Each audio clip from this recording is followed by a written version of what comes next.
Si tu n'as pas confiance, ce n'est pas parce que tu es un peu plus prudent que les autres, c'est parce que tu es juste bloqué dans une prison mentale.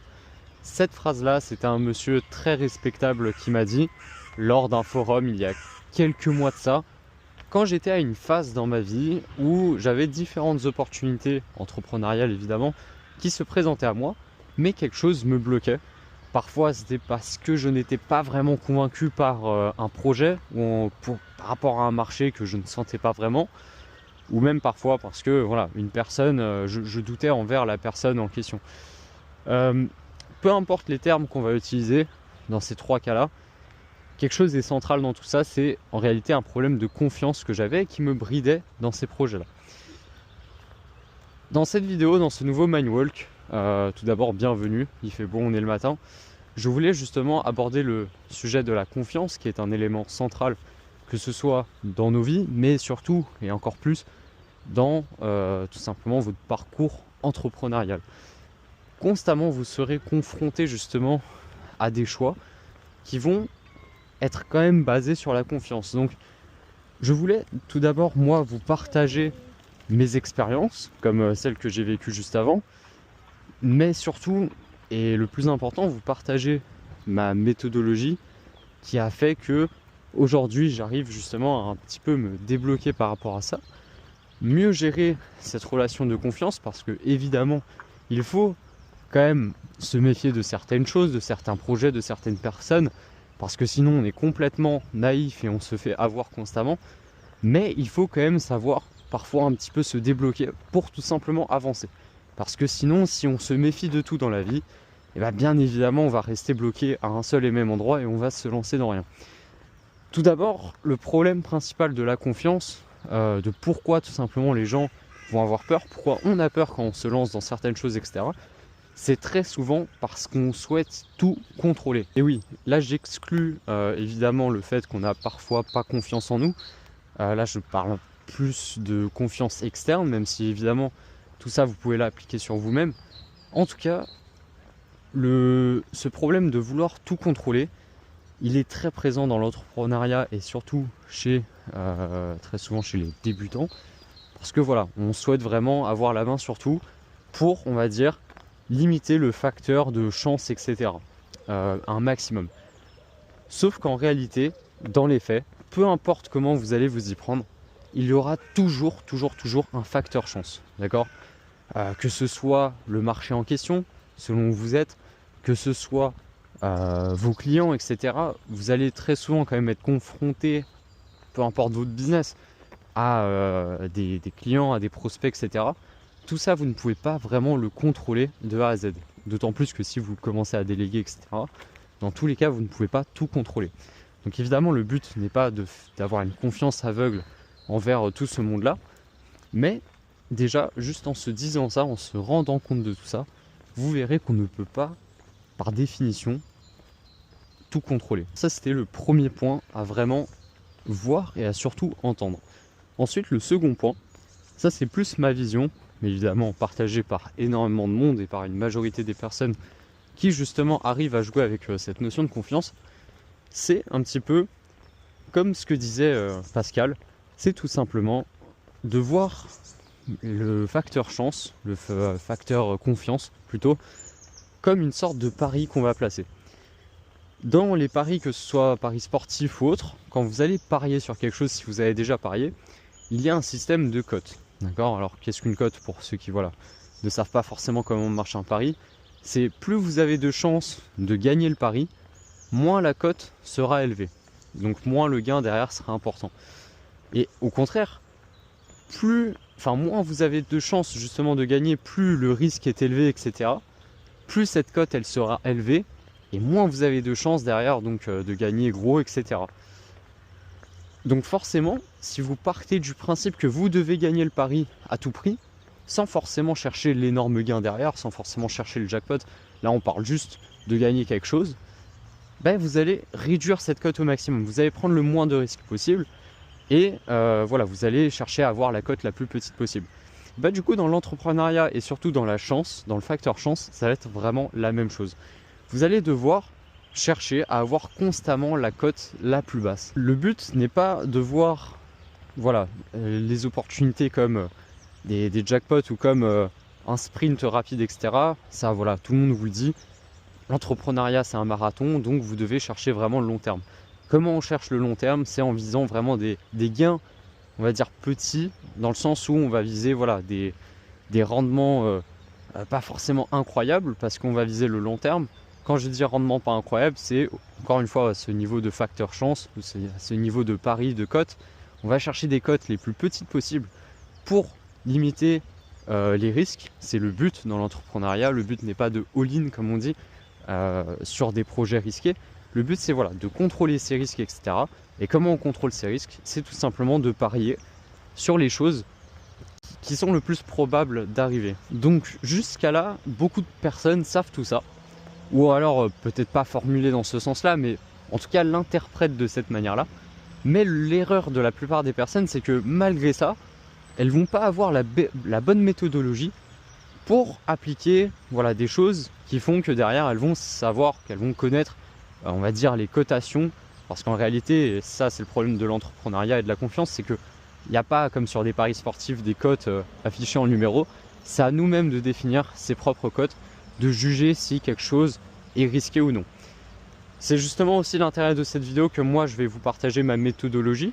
Évidemment, le but c'est que je vous apprenne aussi à créer votre propre méthodologie pour que vous appreniez comment voilà, on va dire définir un risque, comment définir votre confiance ou non, pour que vous puissiez vous lancer ou non dans des projets. Une erreur que je vois très fréquemment et qui est logique quand on se lance au départ, c'est que beaucoup vont avoir un facteur qui ils vont inclure tout simplement un choix décisionnel par rapport à quelque chose qui n'est pas mesurable de manière objective, qui est tout simplement personnel, qui va être tout simplement interprétable de différentes manières selon chaque personne. Comme par exemple, très souvent, l'intuition. On va très souvent inclure tout simplement un facteur de fiabilité qu'on va juger par nous-mêmes en se disant « Ok, je pense que cette personne est fiable pour x, y raison », mais très souvent, ça va être un choix personnel. Par exemple, on va se dire que cette personne, on la sent pas trop, ou cette personne, on la sent juste d'un point de vue instinctif, d'accord? Sans se baser sur des choix rationnels, sans se baser sur des faits. Là, ça va être purement de l'instinct. Et ça, très souvent, ça va être le facteur numéro 1 utilisé par la plupart des personnes pour juger de la confiance. Sauf que vous voyez bien d'un point de vue extérieur que c'est ridicule de penser comme ça parce que chacun va avoir justement un instinct différent. Par exemple, une personne qui vous propose un projet d'investissement, et il y aura peut-être une personne numéro A qui va avoir énormément de confiance en elle d'un point de vue instinctif et qui va la suivre à tout prix. Et peut-être que vous n'allez pas du tout avoir confiance en elle, mais cette personne qui vous propose d'investir, elle est totalement fiable. Là, dans ce cas-là, vous allez perdre l'opportunité et la personne qui aura une confiance aveugle, instinctive, va réussir. Inversement, si cette personne-là qui vous propose d'investir à un projet qui est vraiment bancal et vous êtes voué à l'échec, si vous n'avez pas confiance d'un point de vue instinctif, là vous allez gagner, mais l'autre personne qui va avoir une confiance aveugle, instinctive, va perdre. Donc c'est pour ça que dans ces deux cas, peu importe l'issue, vous allez sur le long terme être perdant ou peut-être même gagnant, mais ce n'est pas en tout cas on va dire un choix rationnel qui doit être fait de cette manière-là. Vous devez vous baser sur d'autres points pour juger votre confiance envers un projet ou non. Donc voilà, j'insiste sur ce premier point de tout simplement enlever des facteurs personnels de choix irrationnels. Vraiment, j'insiste, vous devez vous positionner uniquement grâce à des facteurs, à des faits rationnels que vous allez tout simplement vous baser sur des choses qui ne peuvent pas être contredites. C'est-à-dire, peu importe que ça soit vous ou une autre personne qui vont juger, qui vont prendre voilà, cette méthodologie, votre méthodologie, en fait le choix final va être le même selon différentes personnes. Donc voilà, il n'y aura pas de caractère personnel, instinctif ou quoi. Dans votre décision, ça c'est très important de l'avoir en tête. Donc maintenant on peut se dire comment avoir des facteurs autre que instinctif, etc. Alors ça va être très bateau de dire ça, mais c'est quelque chose qui est très ignoré par énormément de personnes. Ça va être tout simplement des critères déjà de se renseigner sur une personne, sur un projet, sur un marché. Car, alors encore une fois, ça paraît bateau, mais la plupart des personnes s'arrêtent déjà à l'étape de l'instinct, avant même de se renseigner sur un projet. Dit comme ça paraît très bête, mais c'est quand même logique, et ça paraît logique effectivement, de se renseigner sur une personne, sur un projet. En cherchant sur internet, sur ChatGPT, sur ce que vous voulez, vous allez vous renseigner sur des sources fiables, etc.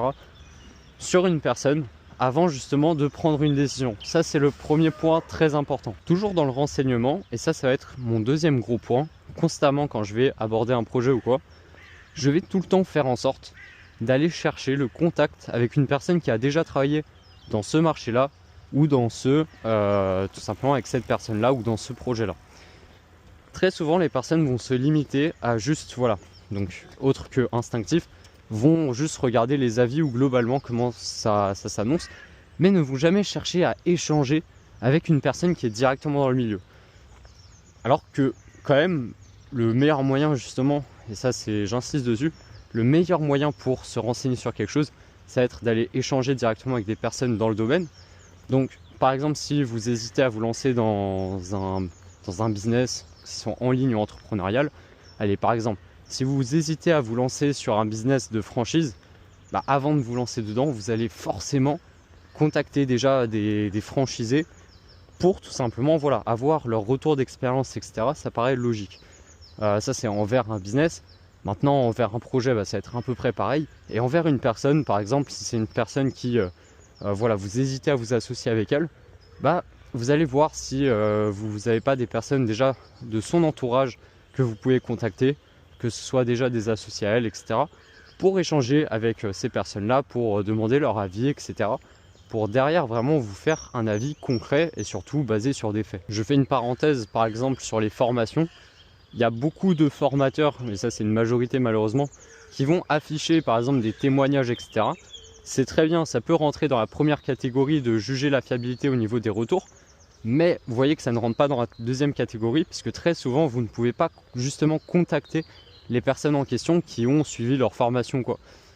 Et c'est pour ça que dans ces cas-là, c'est quand même bête de se lancer sur des formations où vous ne connaissez pas le ressenti réel d'une personne à l'intérieur, sur lesquelles vous n'avez même pas pu échanger directement et surtout librement, que ça soit en appel ou quoi. Donc ça pour moi c'est vraiment le point primordial et même le point le plus important, plus même que le point numéro 1. Et enfin, dernier point, que j'avoue c'est plutôt quelque chose qui rentre dans la catégorie personnelle, qui est variable selon les personnes, mais qui normalement avec les deux points précédents, bout à bout, ça fait que le troisième choix est quand même moins personnel.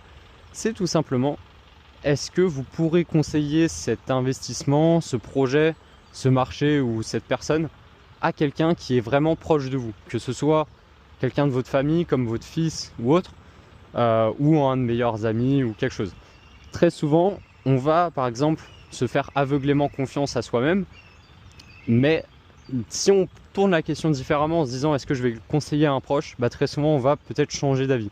Et évidemment inversement, parfois on va vraiment douter sur soi-même, mais on se dit que je pense que si cette personne se lance, je pense qu'elle va réussir. Et voyez, si vous arrivez à vous dire que cette personne va réussir, c'est que vous aussi vous allez très sûrement réussir. Et inversement, si vous dites que cet investissement, ce projet ou cette personne ne va vraiment pas être quelque chose de bon pour cette personne, c'est que très probablement pour vous aussi ça va être mauvais. Donc pour moi ça c'est le troisième point que je me dis très souvent, c'est ok, pour moi-même, est-ce que si je le conseille à un proche, est-ce que moi du coup je le ferai ou non. Et pour moi voilà, c'est vraiment ces trois points qui moi me dictent à l'heure actuelle sur est-ce que je vais devoir avoir confiance ou non envers un projet, qui vont justement, on va dire, un petit peu me définir une cote personnelle, une cotation sur des projets, sur des personnes ou autres.